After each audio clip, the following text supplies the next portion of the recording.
Well, the most difficult part about being a costume designer is that in many ways, you're also a psychologist, you're an art director, you're in the background and you're in the foreground. And being able to balance that with all the creative input becomes very difficult and challenging at times.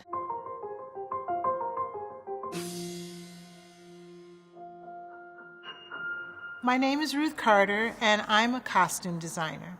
There are lots of people and layers to creating a costume, from getting a person dressed for the set to communicating ideas, that I'm constantly paring it down. We all want to take the lead and show our stuff and be out front and look at me, but a lot of times it's don't look at me. And a lot of times it's let's be subtle. I don't do a lot of subtle films, but believe it or not, there is a dialing down and a constant understanding of the bigger picture, the composition. And I have to consistently be aware of the intent and the composition of each scene and let all of the parts come together and have synergy.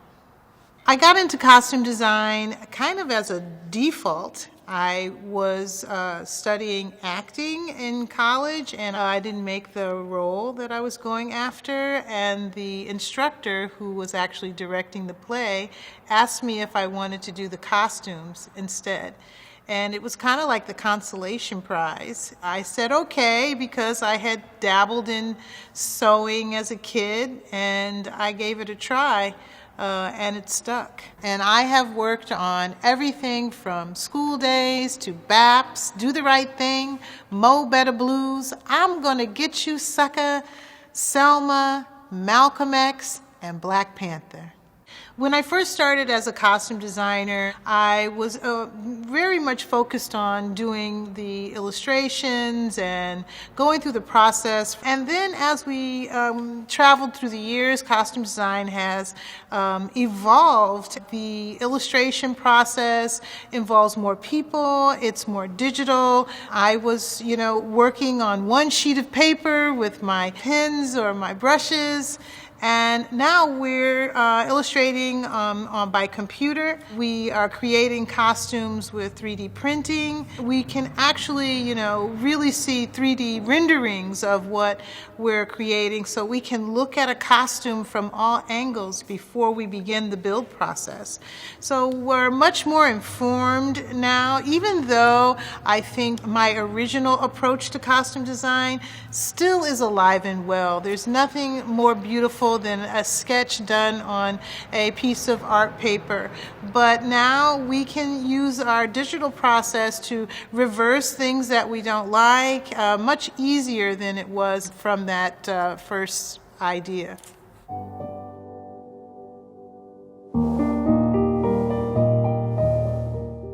When I was first asked to do Black Panther, I thought, why me? I had never done a superhero film before. And walking into Marvel was similar to me, like walking maybe into the CIA. Doors mysteriously slam behind you, you get your eye scanned. And I walked into a room with Ryan Coogler and Nate Moore, and I found myself welcomed to the team. Ryan was asking me questions about Malcom X and other films that I had done, and I felt like I had been designing superheroes already, real life superheroes.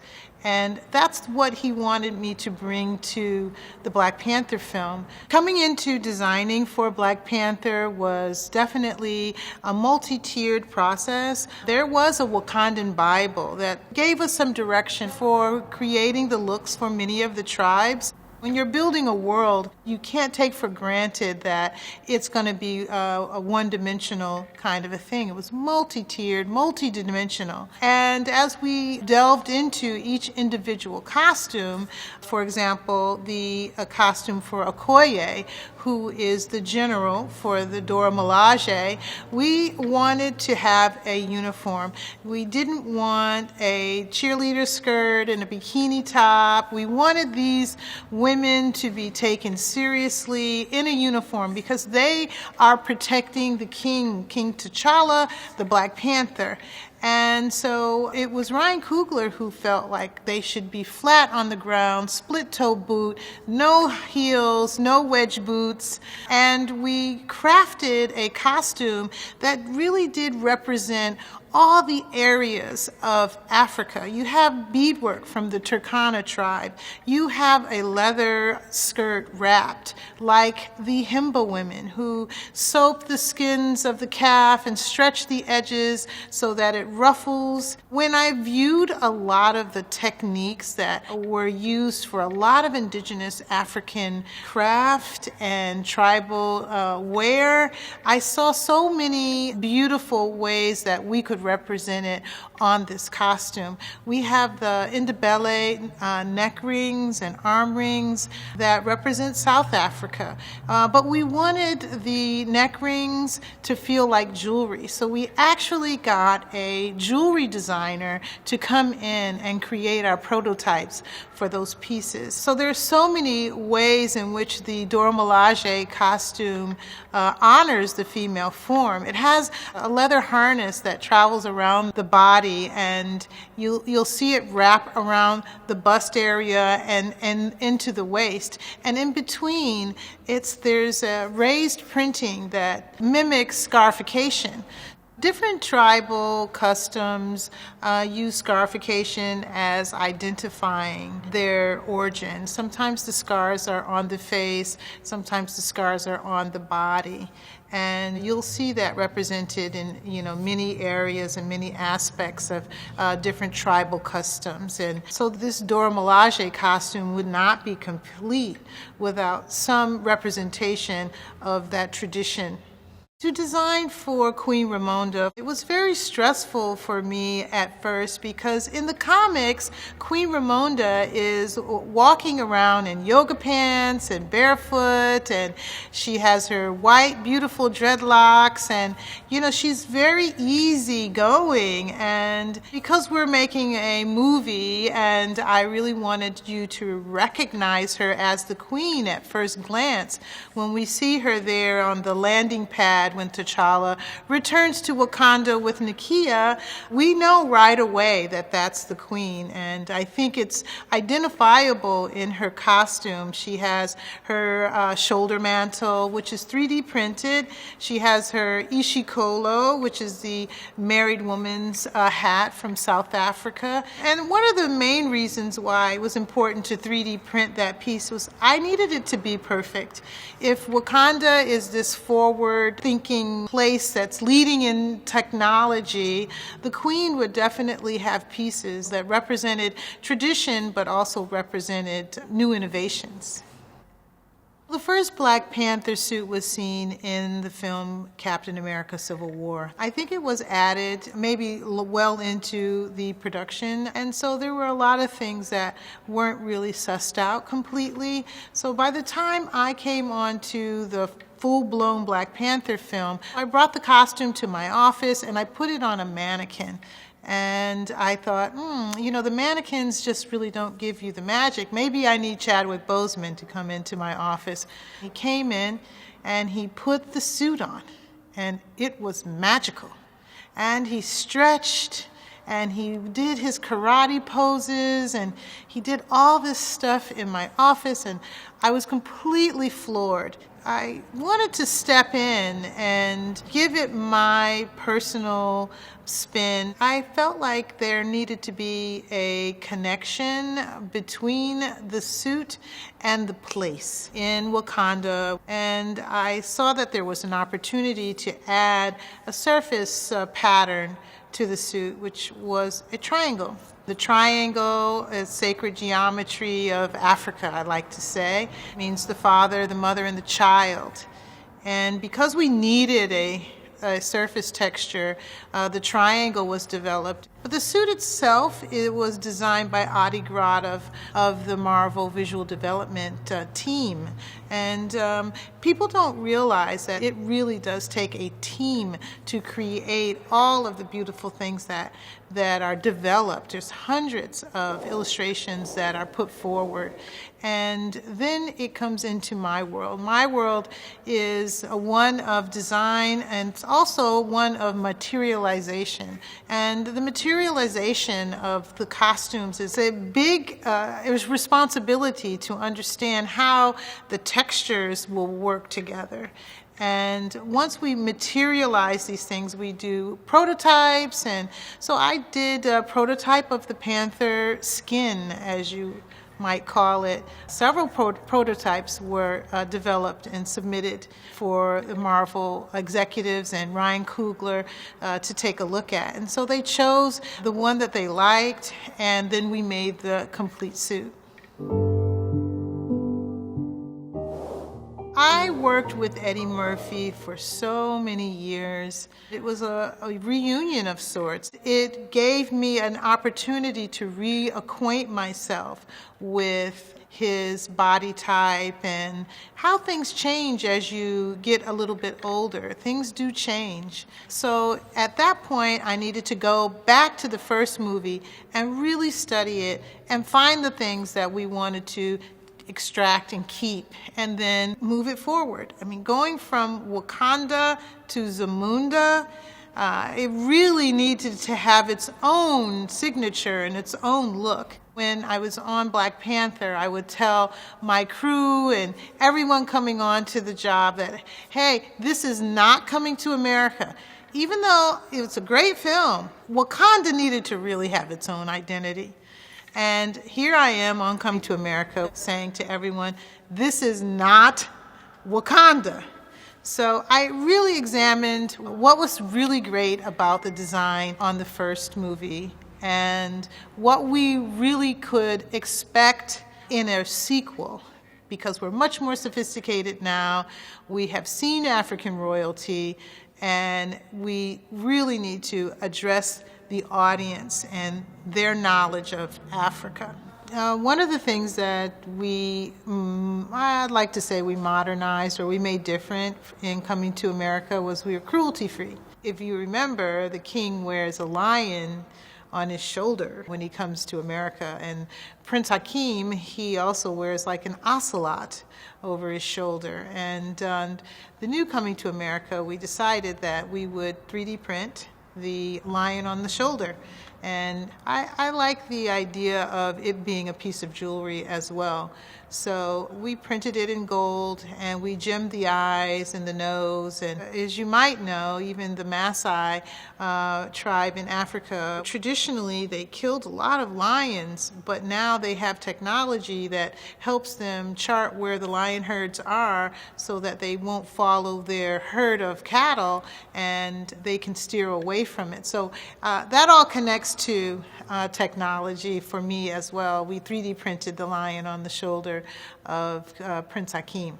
So we had very little time to create all of the majesty of the looks, especially for the Queen of Zamunda. And we actually had the embroidery done in India, but we sent them a detailed sketch which included a lot of Ankara symbols, African masks, the Ankh, and we had these things embroidered onto her costume and her cape so that we could, honor these African symbols. So I'm a longtime collaborator with Spike Lee. He gave me my first opportunity on School Daze, which was his first studio picture, and I really felt like I was part of the 40 Acres film family. We returned to New York, to Brooklyn every year to do a new film, and we were excited about what he had in mind with a film like Do the Right Thing. It was a response to a lot of the things that were going on in New York at the time, in Bensonhurst, the tension between the Italian Americans and Black Americans in Brooklyn, the Tawana Brawley case, and Mike Tyson. There were so many things that were happening in New York, and it was Spike's response to that, Do the Right Thing. It was done at a budget, and so we had to depend on a lot of product placement, and Nike was a big product placement company that we were using. And a lot of the sportswear, the colors and the tones were saturated, and it was very difficult to bring in so many saturated tones in the compression shorts and the basketball shorts and the jerseys that all of the actors wore. It was very hard to incorporate that into the everyday look of Brooklyn, New York. If you look past the Do the Right Thing set and you looked at real Brooklyn, it looked a lot different than Do the Right Thing. Do the Right Thing was stylized, and part of the stylization of the look had to do that with a lot of the color and the color that was brought in through Nike. So the other side of that coin was, how do we bring in the culture of Brooklyn? And we brought in a lot of the Ankara prints, a lot of African materials. You see We Love Radio with Samuel L. Jackson, and he had all of these hats that he wore. When you see the people walking up and down the streets, you see a lot of young people, and they're wearing a lot of athleisure, is what we call it today. But then we were doing a balancing act on pop culture, African influence. So there was so many very stylized aspects of the film. There is even prose in Do the Right Thing where we talk about Eleanor Bumpers, and there's this dialogue that happens in front of Sal's Pizzeria. And it really did give it its own look, its own feeling, and its own purpose, and the writing was so unique, and it stands the test of time today with the issues that it was bringing to light. I knew that it was going to be based on the autobiography of Malcolm X written by Alex Haley. So I'd read the book in high school, and I returned to the book and read it again. And there are some specific things that are mentioned in the book that I really felt that I wanted to make sure we did, like the powder blue zoot suit. And also, I wanted to know a lot more about Malcolm X, the man. I realized that since he was incarcerated in Massachusetts, at the Department of Corrections, I did a letter writing campaign to them asking to see his file. And I got to know a little bit more about Malcolm X through his writing. And I felt that that was important since I was going to be creating his wardrobe in times where we didn't know him and we didn't see him in photographs. And I wanted to be able to make those decisions that I felt were critical to telling this story. And he went through several phases. There were these pivotal moments in his life that I wanted to, separate the script and separate the story and really color those times of his life very specifically. So as he was this street hustler, this guy who wore these fancy zoot suits and went to the dance halls, it looked one way. When he became the guy who broke into a house in Boston, we calmed the palette down. When he went into prison, it was very blue for the denim that they all wore, and it kind of cleansed the palette from what he was before. As he emerges from prison and he is going to see Elijah Muhammad for the first time, he's very humble, and that's one of the costumes I'm really the most proud of because it's an old, oversized suit that's a little rumply, and Denzel is playing the character so humble, and I felt like the costume didn't overshadow his performance. It just worked right in there with it. And so those are the things that on the journey of telling someone's life, you really do have to stay connected to those phases, those times in their lives when they are feeling different ways and performing different activities, that you dial it in, you keep dialing it in, and you're constantly working with the actor and how their discovery changes, and you adjust with them. I was interviewed by Ava DuVernay for Selma. I went to her home, I think she calls it a tree house, that overlooks the Hollywood sign. And I really was so impressed with her knowledge and her commitment to telling the story of, I think, Black America's first family, royal family, the Kings. And so I was excited to come together with, a woman as a writer, as a director, as a leader. And there was a mutual respect and admiration. And I felt that there was a trust about the images that I presented. One of them was, Martin Luther King was a robust man. He was, kind of thick, I guess you call it, and he had this little roll of skin that happened over the collar of his shirts. And I've noticed that with other men that I've dressed. It doesn't mean that the shirt is too tight. It's just the flesh that kind of comes over the collar. And I wanted to make sure that David Oyelowo had that same fit. And so I made his shirt, the necks of his shirts, just a tiny bit smaller than his actual size. It worked. He had the roll. And it didn't bother him too much. I saw him thinking, Ruth has made this one, or maybe the laundry caused a little tightness, but I later told him about it, and he agreed that it was an important detail as an aspect of the look of Martin Luther King.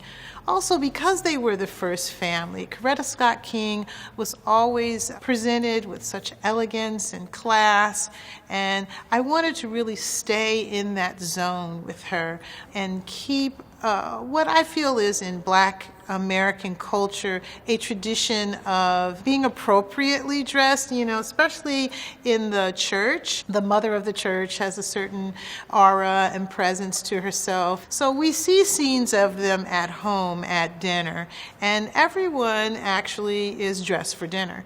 And to, I guess, a different crowd, maybe that doesn't look natural. In the South, I think there's like a proper thing about, when you go to breakfast, you put your clothes on for the day. You don't go to breakfast in your pajamas. I mean, we're much more relaxed about that now, but I really wanted that kind of structure to be seen in Selma. And then, speaking of the Selma marches, there are so many beautiful photographs of people marching, and they're all in black and white, especially the march over the Edmund Pettus Bridge. And we had people that were little children when that happened, and they were actually a part of our background. And I would talk to them, and they would tell me about things they remembered. I walked around to a lot of the background and say, look at this posture, look how they have their hands in their pockets, you should do that. And, it really connects you to the filmmaking process, because you have dressed these people based on what you see in the research. You have done all of that work. And so as they are collecting on the set, you want to take it a step further and see the actual posture of the participants in the research come to life in the filming process. And so that became really important and significant to me, that because I dressed to the research, I really wanted to make sure even that the ADs were moving people up front that were supposed to be up front according to the photographs. When Black Panther premiered, it kind of shot me out of a cannon, and everyone wanted to know more. And so the need to actually tell my story became a little bit more paramount. Over the years, I've amassed a collection of costumes, and now we have created with SCAD Fashion in Atlanta an exhibition. Hopefully we'll be able to go back to the museums and walk through them the way that we are accustomed to. And so that's really exciting to be able to tell my story, and I'm so proud that people want to hear it. And it's a lot of years of blood, sweat, and tears that I have experienced to be able to present that.